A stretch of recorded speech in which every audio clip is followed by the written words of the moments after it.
वह पृथ्वी का सबसे प्राचीन और शक्तिशाली म्यूटेंट था, लेकिन आम इंसानों को अपना असली रूप न दिखाने के लिए वह हमेशा सोने से जड़ा हुआ बख्तरबंद कवच पहनता था। वह अपने सेवकों से पालकी उठवाकर खुद को महलों तक ले जाया करता था। वह था अपोकैलिप्स, एक ऐसा नाम जिससे लोग डर के मारे थर थर कांपते थे।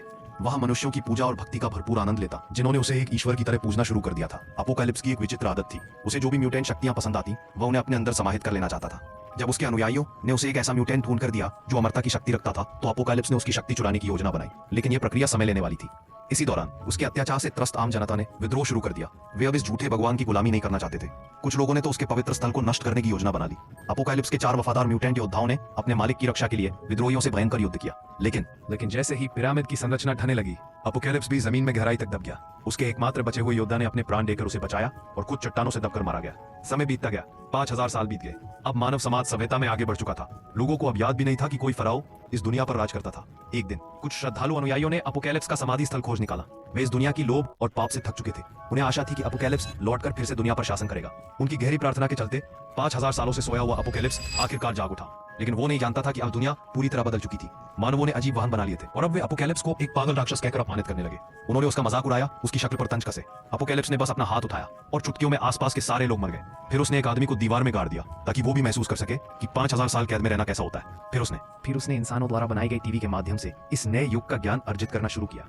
जो उसे सबसे ज्यादा चौंकाने वाली बात लगी, मानव अब खुद को देवता मानने लगे थे और उन्होंने अत्यधिक घातक हथियार बना लिए थे।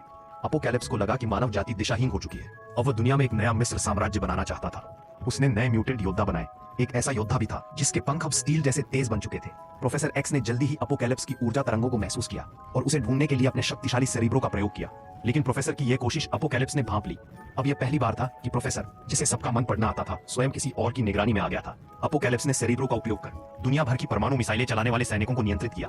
अगले ही पल सभी देशों की न्यूक्लियर मिसाइलें आसमान की ओर दाग दी गई, लेकिन वे किसी पर नहीं गिरी बल्कि अंतरिक्ष में छोड़ी गई। अब दुनिया परमाणु मुक्त हो चुकी थी। अपोकैलिप्स के बाद वो सीधे प्रोफेसर के पास पहुंच गया, उसे बंदी बना लिया और अपने महल में ले गया। अपोकैलिप्स अब प्रोफेसर की मानसिक शक्ति चुराना चाहता था ताकि वो पूरी मानव जाति के दिमाग को नियंत्रित कर सके। उन्होंने हमला कर अपोकैलिप्स का ध्यान भटका दिया। नाइटक्रॉलर चुपके से पिरामिड में घुस गया और आखिरी क्षणों में प्रोफेसर को लेकर वहां से निकल गया। अपोकैलिप्स गुस्से से पागल हो गया और वह सब कुछ नष्ट करना चाहता था। तभी मैग्नेटो, जिसने पहले उसका साथ दिया था, उसके खिलाफ खड़ा हो गया, क्योंकि उसे लगा अगर अपोकैलिप्स जीत गया तो दुनिया और भी भयानक हो जाएगी। अब सारे म्यूटेंट मिलकर अपोकैलिप्स से भिड़ गए। उसके पास बहुत सारी शक्तियां थी, हालांकि वे ओमेगा स्तर की नहीं थी, लेकिन मिलाकर उससे भी ज्यादा ताकतवर थी। जब सब हारे हुए लग रहे थे, तभी जीन ग्रे ने अपने भीतर की फीनिक्स शक्ति को मुक्त किया। इस असाधारण ऊर्जा ने अपोकैलिप्स को चकित कर दिया। वह भागने की कोशिश करने लगा, लेकिन मैग्नेटो ने उसका रास्ता रोक लिया। फीनिक्स जीन ने अपनी पूरी ताकत से हमला किया और अंततः अपोकैलिप्स का हर एक कोशिका राख में बदल गया। इस तरह मानवता को गुलाम बनाने का उसका सपना हमेशा के लिए खत्म हो गया। इस असाधारण ऊर्जा ने अपोकैलिप्स को चकित कर दिया। वह भागने की कोशिश